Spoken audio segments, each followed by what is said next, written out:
I'm Dr. Rajalakshmi Ganti, consultant neurosurgeon from EVR Super Specialty Hospital. So, ఇప్పుడు మనకి sugar బీపీలు ఉన్నాయి అని చెప్తున్నాను. సో షుగర్ బీపీలు ఉంటే అసలు బీపీ వల్ల మనకి ఎటువంటి విధంగా నరాల సమస్యలు అనేవి వస్తాయి అనేది ఒక brief discussion.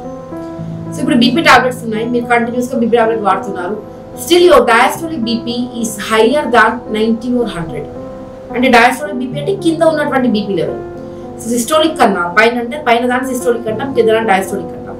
Diastolic BP more than 90 or 100 maintain అవుతున్నప్పుడు you people are more prone for cardiovascular and also neurological effects. Diastolic BP ఎక్కువగా ఉన్నప్పుడు కార్డియోవాస్కులర్ అంటే హార్ట్ కి సంబంధించినవి అండ్ బ్రెయిన్ కి సంబంధించిన స్ట్రోక్స్ ఎక్కువ వచ్చే అవకాశాలు ఉంటాయి. సో ప్రాపర్ గా మనం కంట్రోల్డ్ మెడికేషన్ తీసుకుంటే మనం ఈ డయాస్టోలిక్ బీపీని కూడా తగ్గించుకుంటాం. సెకండ్, అసలు మామూలుగానే సడన్ గా ఎమోషనల్ గా బాగా ట్రిగ్గర్ అయ్యాం లేదా బీపీ మెడికేషన్ స్కిప్ అయ్యాం, ఒకేసారి సడన్ గా 200, 190, 240 బీపీ షూటప్ అయిపోయింది అనుకోండి, సిస్టోలిక్ బీపీ. అప్పుడు ఏం జరుగుతుంది, బ్రెయిన్ లో రక్తనాళాలు పగిలిపోతాయి.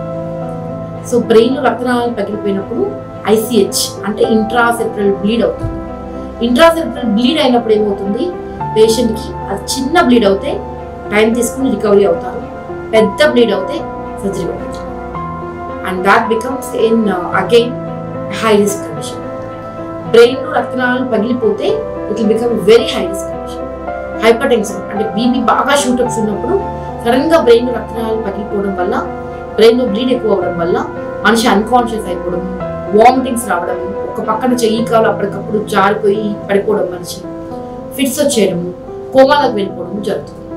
సో ప్రాపర్ గా మనం బీపీ టాబ్లెట్స్ కరెక్ట్ గా వేసుకుని, ఏ రోజు స్కిప్ అవ్వకుండా వేసుకుని, వీక్లీ వన్స్ అట్లీస్ట్ ఒకసారి చెక్ చేసుకుంటూ బీపీని పెంచకుండా మనము రెగ్యులర్ గా సాల్ట్ లెస్ ఇంటేక్ తీసుకుంటే మనం ఈ ప్రాబ్లమ్స్ అన్నిటినీ కూడా ప్రివెంట్ చేసుకోవచ్చు.